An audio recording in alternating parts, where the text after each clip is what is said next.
Assalamualaikum warahmatullahi wabarakatuh. Selamat pagi dan salam sehat untuk kita semua. Eh, Nama saya Gandes. Mungkin saya mohon izin Ibu Moderator, saya bukan yang menginisiasi MBKM karena MBKM dari pusat. Saya cuma pelaksana. Eh, yang saya hormati Ibu Rektor yang diwakili oleh Bapak Sekretaris Universitas, Bapak Andi Sandi. Yang kami hormati Bapak Dekan FIB, yang kami hormati Ibu Ketua Museum UGM yang sangat gigih untuk melakukan berbagai kegiatan terkait museum, dan tentu saja para narasumber dan ibu bapak semuanya. Karena background saya lebih ke pendidikan, saya mohon izin untuk menyampaikan hal-hal yang terkait bagaimana museum ini untuk mendukung pendidikan. Tetapi mungkin nanti aspek museumnya sendiri, saya kira dua narasumber berikutnya itu akan menjadi narasumber yang kompeten untuk menyampaikan, sehingga nanti mungkin diskusinya justru bisa lebih baik karena bisa lebih komprehensif dari berbagai sisi. Ya, saya mohon izin untuk share screen.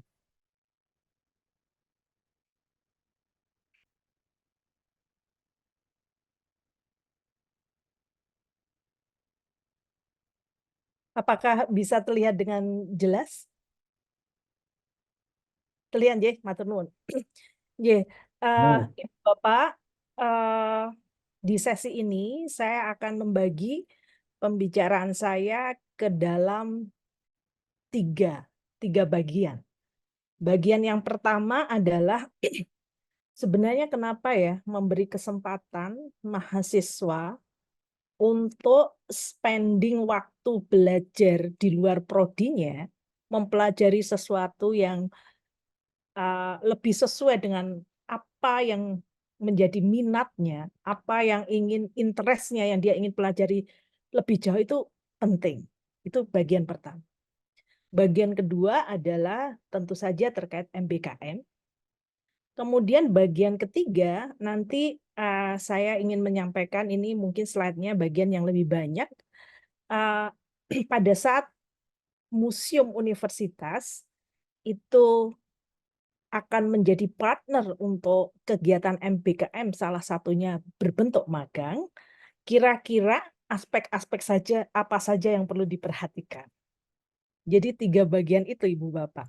Nah, sebelum saya mulai, saya mau boleh bertanya ya, kapan terakhir kali Ibu Bapak ke museum?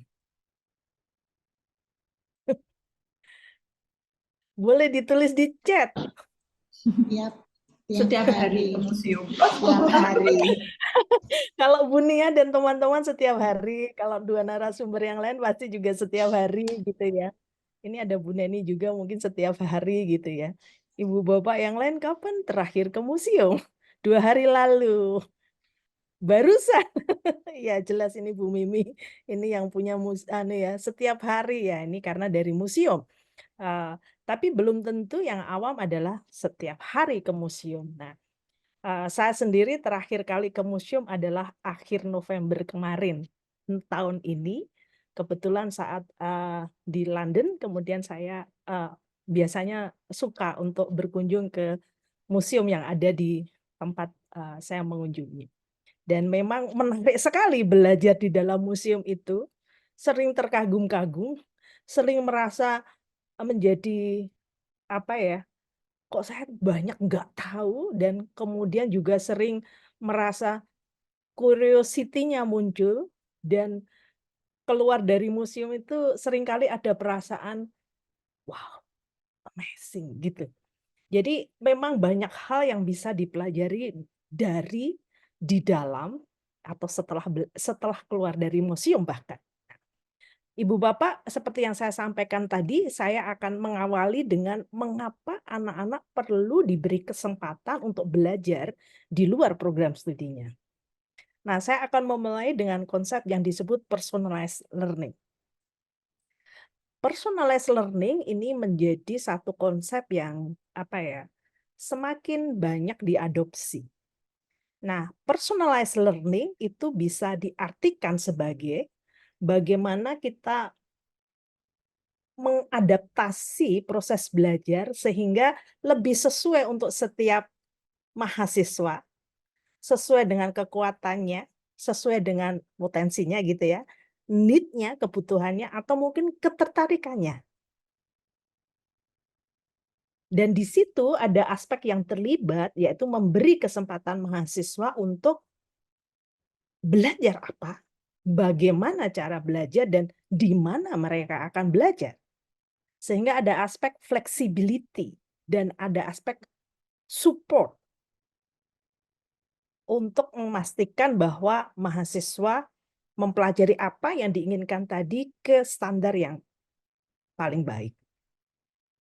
Nah, tentu ini tidak mudah mengubah mindset itu karena selama ini pendidikan kita kebanyakan adalah massal, artinya semua sama, semua seragam. Sehingga pada saat kita diminta untuk memberi kesempatan mahasiswa untuk secara lebih fleksibel memilih what, how, when, and where they learn, tentu tidak selalu mudah di lapangan. Ya, sehingga pada waktu kementerian meminta untuk memberikan kesempatan 20 SKS untuk belajar di luar program studinya dengan berbagai bentuk yang ada, ini butuh penyesuaian. Nah, kalau kita lihat konsep personalized learning tadi, itu sebenarnya tidak hanya di perguruan tinggi, tapi bahkan sejak preschool, primary, secondary, kemudian di perguruan tinggi, higher education. Tapi juga setelah itu, kebanyakan memang adalah terjadi di perguruan tinggi. Ini suatu review yang cukup panjang waktu reviewnya dari 2001 sampai 2018 dan kemudian memperlihatkan bahwa personalized learning itu sebenarnya satu praktek yang banyak ada di perguruan tinggi. Sehingga kalau kita mempraktekkan MBK itu we are not alone gitu. Banyak yang mempraktekkan. Bagaimana jadi personal? Lebih personalized. Apa yang dipersonaliskan? Bagaimana cara mencapai atau bentuk-bentuknya begitu. Nah, bentuknya sebenarnya macam-macam Ibu Bapak. Ada yang disebut dengan istilah-istilah ini, intelligent learning system, intelligent tutorial system, flexible curriculum, learning management system, ada mobile learning, ada massive open online courses, ada game based, ada learning material, learning analytic, dan seterusnya. Menurut saya, pada saat kita harus menyediakan waktu anak-anak untuk memilih belajar di luar prodinya, termasuk misalnya nanti ke museum, di dalam kurikulumnya memberi kesempatan itu, nah ini means to achieve personalized learning itu masuk dalam flexible curriculum. Memberi ruang yang lebih fleksibel mahasiswa untuk belajar. Nah, yang dipersonalkan apa? Nah, ini nanti juga bisa menjadi ini ya, macam-macam. Apakah metodenya, artinya nanti bisa saja saat 3 anak ke museum UGM, Museum Sandi, atau museum manapun yang ada 62 di Jogja, atau sekian ratus di Indonesia, setiap anak bisa aja metodenya lain. Ada yang fully di satu museum, mungkin ada yang berpindah-pindah dari satu museum ke museum lain, mungkin ada yang gabungan online dan langsung ke sana, mungkin ada yang meneliti, mungkin ada yang membuat analisis hubungan antara teori yang dia pelajari dengan apa yang dilihat di museum, dan seterusnya. Bisa juga materialnya yang personalized. Mungkin ini mempelajari aspek tentang agriculture dulu kala, sekarang, dan possible ke depan. Mungkin rombongan mahasiswa lain tidak belajar itu, tapi lebih belajar tentang bagaimana industri di Indonesia berkembang dari dulu sampai sekarang dari museum, atau dia belajar dari misalnya batik, bagaimana batik ada di Indonesia yang awal sampai sekarang lebih dikomersialisasikan dan lebih dipakai lebih luas untuk berbagai tujuan. Jadi materialnya bisa beda, time-nya juga bisa. Mungkin ada yang belajar di museum 2 bulan, ada yang 6 bulan, ada yang kemudian 3 bulan, ada yang semester 3, ada yang semester 4, ada yang semester 5, dan seterusnya berbeda-beda. Places tentu saja bisa beda-beda, dan antar museum bisa bekerja sama, bahkan mungkin tidak harus bekerja sama dengan hanya yang di Jogja, lebih luas di Indonesia, bahkan mungkin ada jejaring-jejaring yang di luar. Jejaring museum seperti library juga pastinya punya jejaring-jejaring yang ada di luar Indonesia. Teaching method juga bisa berbeda. Bagaimana kemudian kemampuan yang sudah diset, ditentukan untuk didapatkan di magang museum itu bisa tercapai, bagaimana fasilitasi yang perlu diberikan itu bisa beda-beda caranya. Assessment-nya juga berbeda-beda, learning support-nya juga berbeda-beda. Jadi ini aspek-aspek yang bisa dipersonalize. Nah kemudian apa sih yang didapat dari personalized learning itu? Ternyata ini dari review yang cukup panjang ya, karena reviewnya hampir 18 tahun gitu ya. Ternyata dari personalized learning itu ada berbagai objektif yang bisa dicapai, yang nanti kita juga bisa mempertanyakan ini dengan dia belajar di museum. Ada peningkatan learning effectiveness, ada memberikan pathway yang belajar yang lebih personal, ada satisfaction yang meningkat, ada motivasi yang dikuatkan, ada keterlibatan yang lebih kuat, ada pengkayaan pengalaman, ada kemudian promote lifelong learning, kemudian ada kolaborasi, ada mempredik kemampuan berbagai macam. Jadi ada berbagai macam hal yang bisa dicapai dengan personalized learning. Nah, di Indonesia konsep personalized learning ini menurut saya salah satunya adalah ditetapkan oleh kementerian dalam bentuk MBKM, dan ini pada saat mulai dasarnya adalah peraturan menteri nomor 3/2020, di mana mahasiswa bisa spending sampai 2 semester 40 kredit 40 SKS di luar universitasnya, dan 1 semester itu di program studi di dalam kampus yang sama. Nah, sehingga benar-benar ini tidak harus, tetapi institusi wajib mensupport begitu. Nah, bentuk ini mendukung kemudian mahasiswa untuk belajar secara lebih personalized. Ini bentuk-bentuknya yang di museum mungkin yang bisa lebih cocok mungkin magang, tapi bisa juga penelitian, karena museum juga bisa jadi tempat untuk meneliti. Kemudian bisa juga sebenarnya studi proyek independen mungkin juga bisa dilakukan di museum. Jadi dari berbagai bentuk MBKM, ini ada beberapa yang kemudian bisa bermitra dengan museum. Ini saya kira dari Dikti. Nah, berikutnya adalah bagaimana step by step-nya. Andaikan kita akan mulai, kita pakai kekuatan museum yang ada, jejaring museum yang ada, saya kira nanti pengalaman praktis dari Museum Sandi tadi yang sudah disampaikan, sudah terpilih untuk menjadi salah satu mitra, ini akan lebih memberikan gambaran real. Saya mohon izin untuk memberikan gambaran secara besar aspek-aspek apa saja yang perlu dipertimbangkan sehingga nanti belajar di museum menjadi proses pembelajaran yang meaningful, menjadi proses pembelajaran yang betul-betul menambah kapasiti mahasiswa kita, menambah mungkin kompetensi yang lebih kaya, dan seterusnya.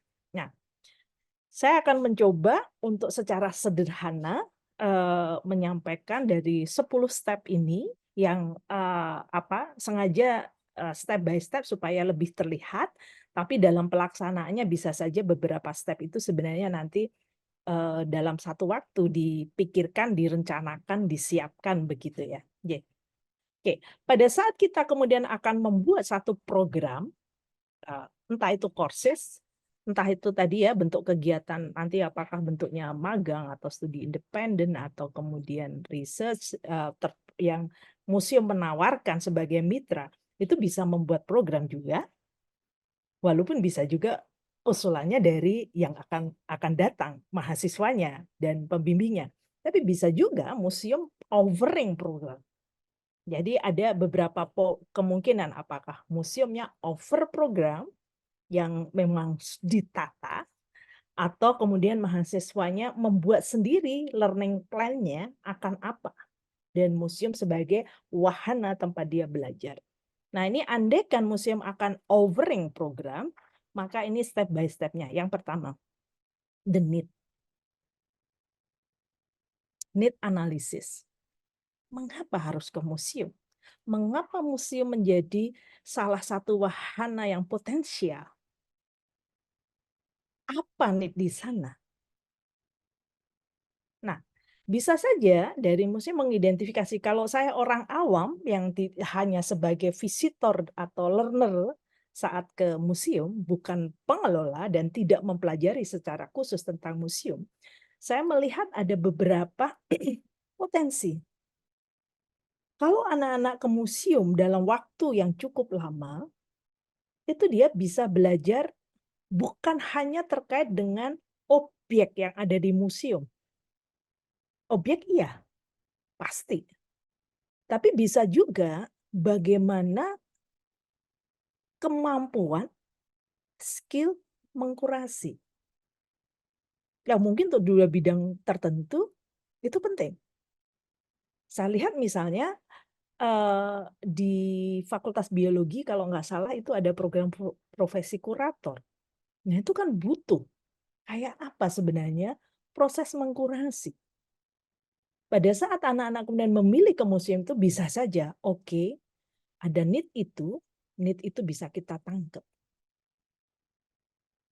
Oh, jadi atau mengelola museum, tidak kurasinya tapi pengelolaan museum. Pengelolaan museum bisa dilihat juga dari berbagai aspek. Bagaimana pengelolaan museum dari aspek finansial, mungkin anak-anak dari ekonomi tertarik. Bagaimana networking ke berbagai museum dilakukan dan seterusnya. Dan tentu saja yang need yang secara kita bisa prediksi bahwa itu di museum bisa dilakukan ya tergantung koleksi dari museum itu apa dan kemudian dia belajar dari objek itu. Jadi need ini perlu dilihat. Nah, bagaimana melihat need itu? Saya kira yang dirintis oleh Ibu Nia dengan misalnya dengan hari ini mendatangkan juga para kolega dari museum lain, kemudian brainstorming, ini salah satu aspek yang mungkin masuk kategori Westman approach. Jadi diskusi dengan pakar-pakar seperti apa yang bisa kita tawarkan dari museum sekarang dan ke depan.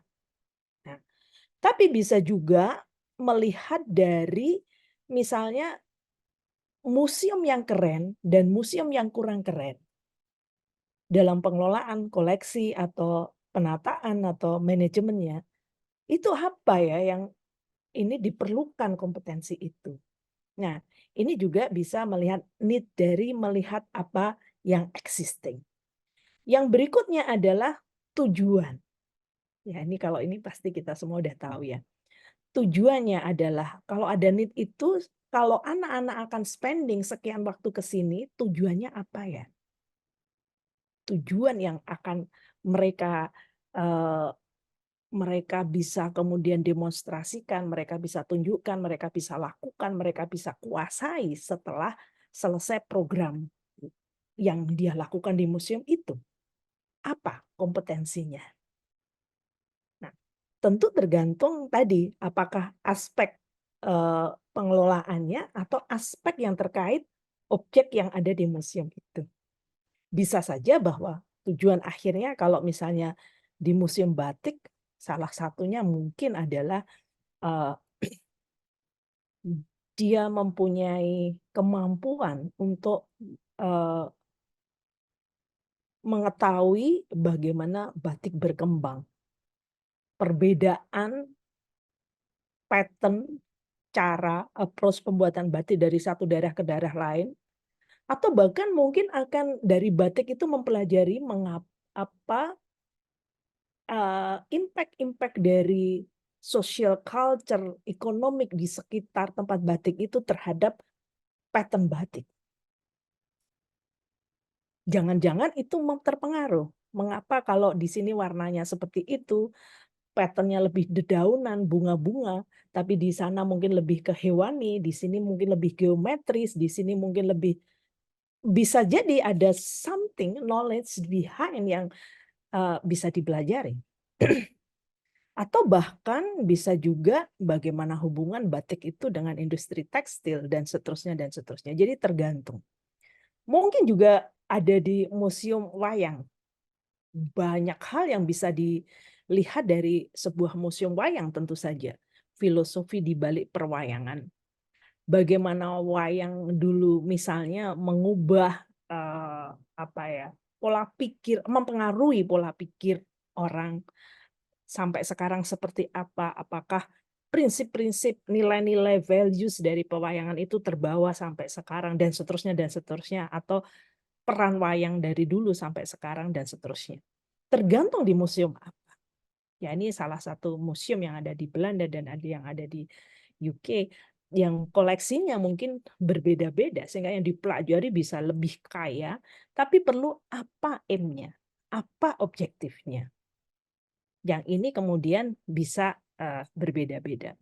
Nah, setelah aim dan objektif, maka isinya, isi yang harus dia pelajari di situ, itu tentu tergantung tujuan. Kalau tujuannya A, isinya mestinya yang mendukung A tercapai. Kalau tujuannya B, mestinya mendukung untuk B tercapai. Ini ada satu paper yang sharingkan tentang pengalaman meredesain Museum Studies Program di Helsinki, University of Helsinki. Nah, ini ternyata mereka memapping apa yang ditawarkan, apa yang bisa ditawarkan oleh museum dalam suatu universitas ke dalam bentuk-bentuk courses.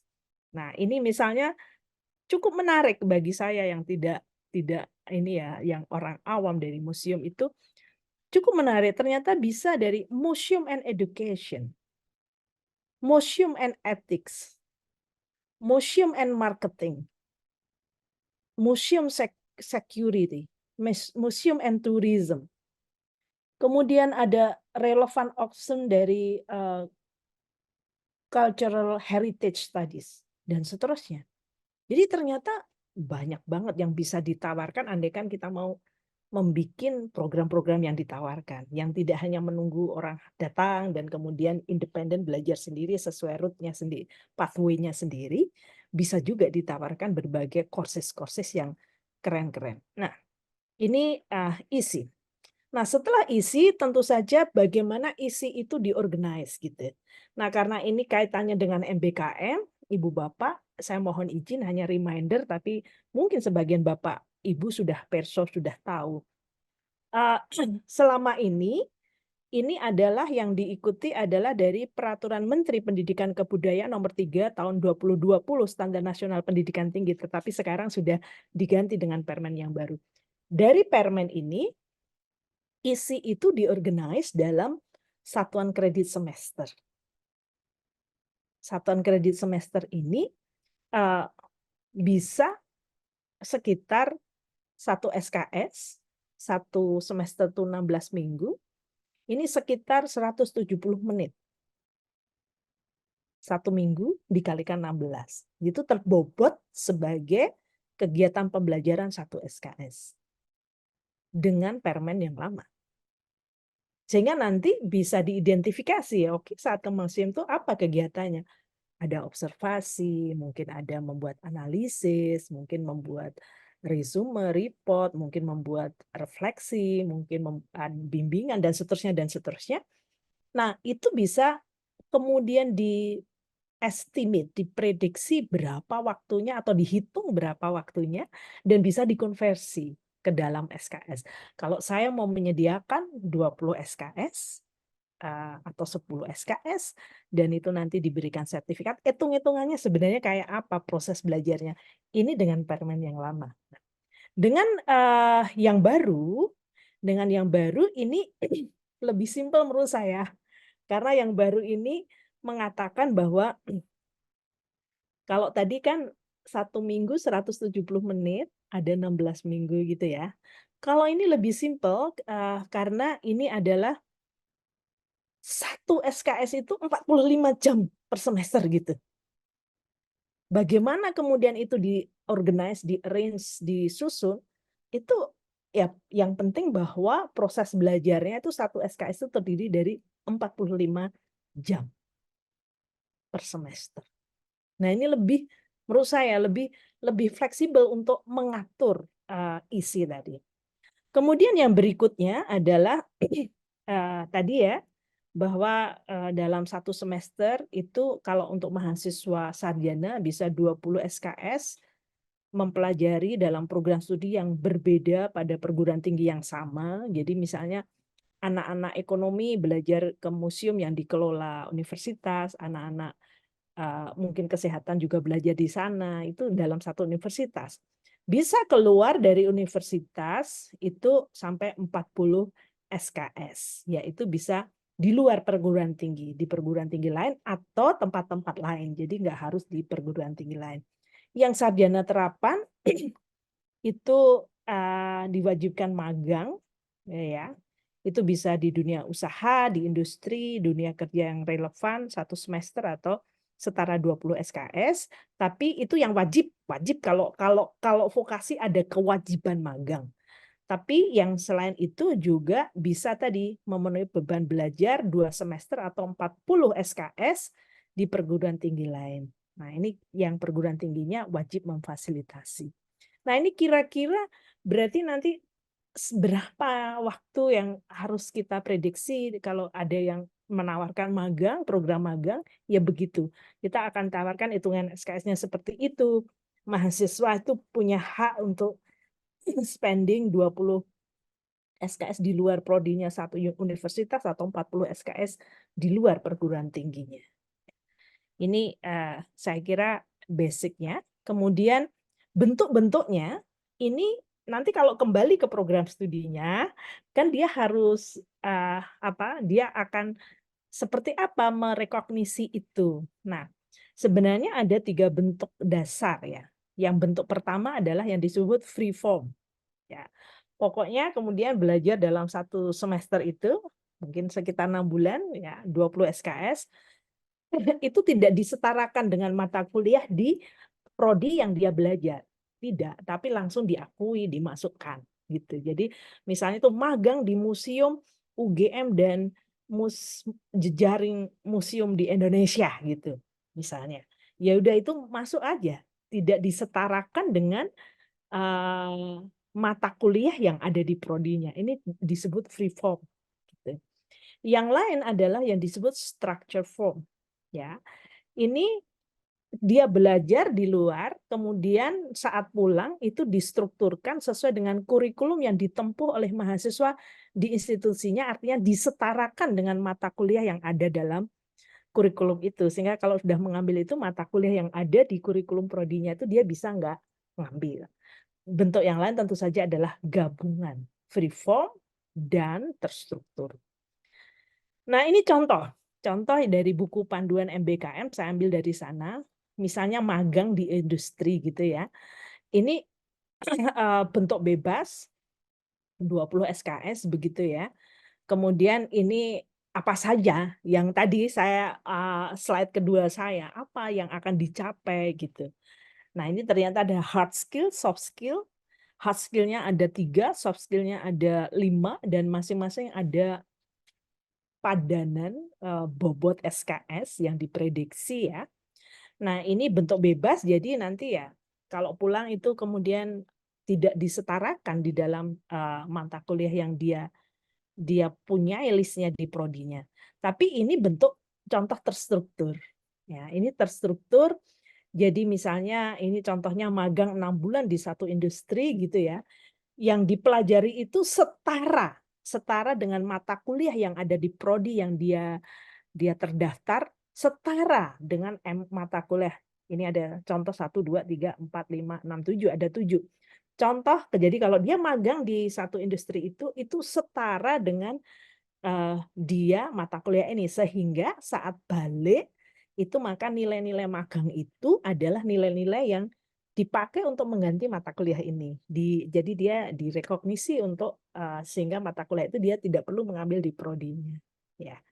Ini contoh, 2 contoh. Ya, oke.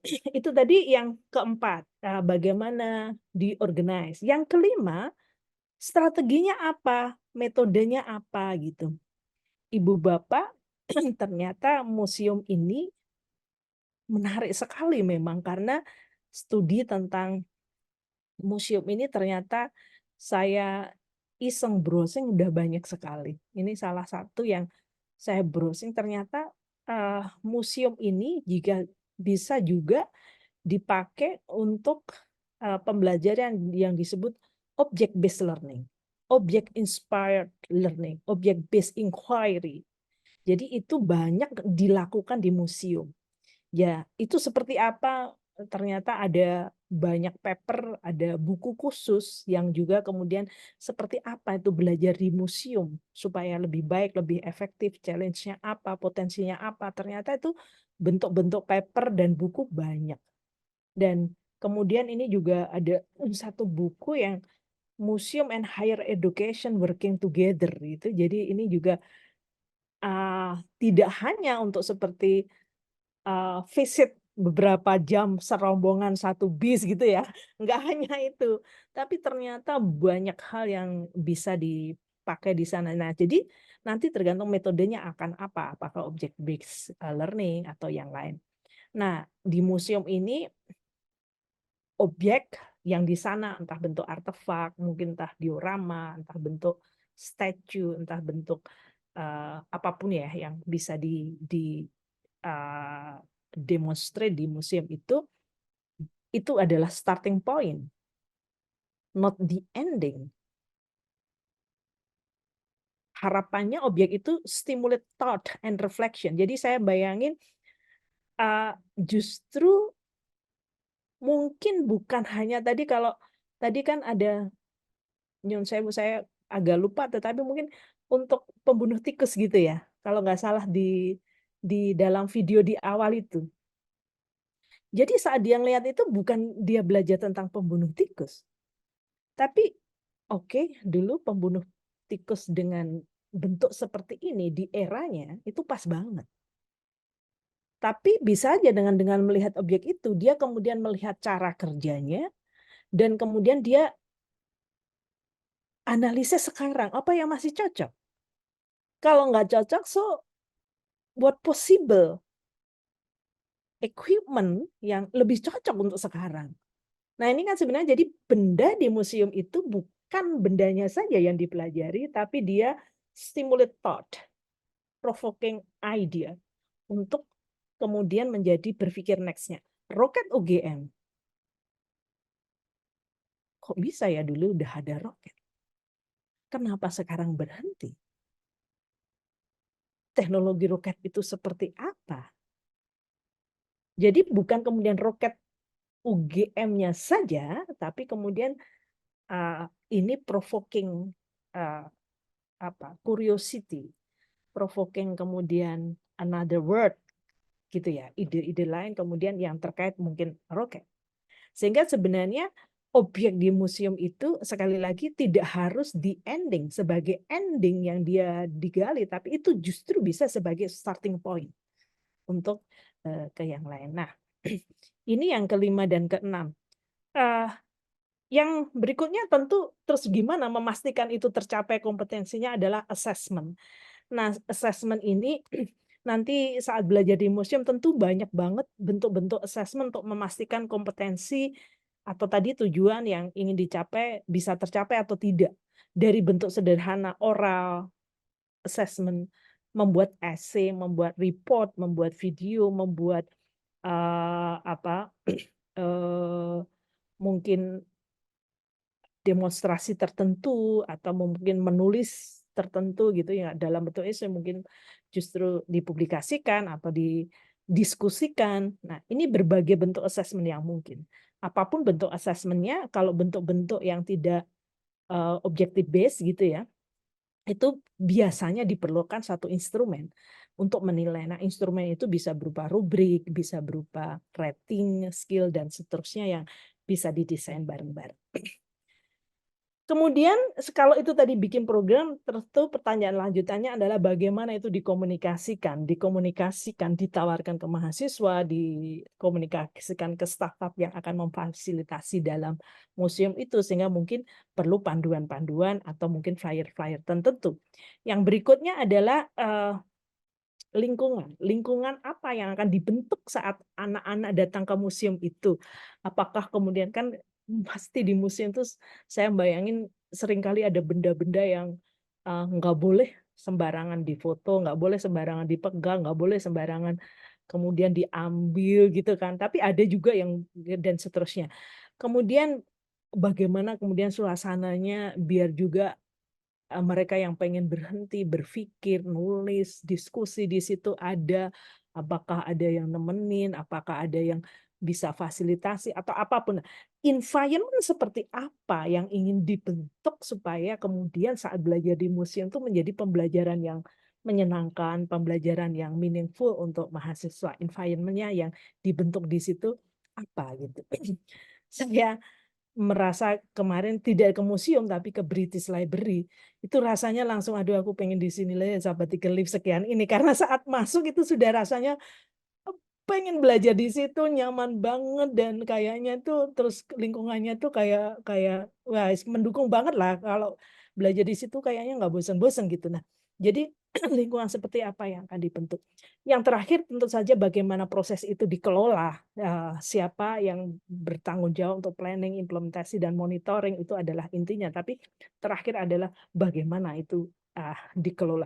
Saya kira ini slide, eee, terakhir, ini adalah di salah satu museum di Philadelphia dan ini salah satu museum di London yang karena memang saya juga senang untuk belajar ke museum dan menjadi semakin bodoh.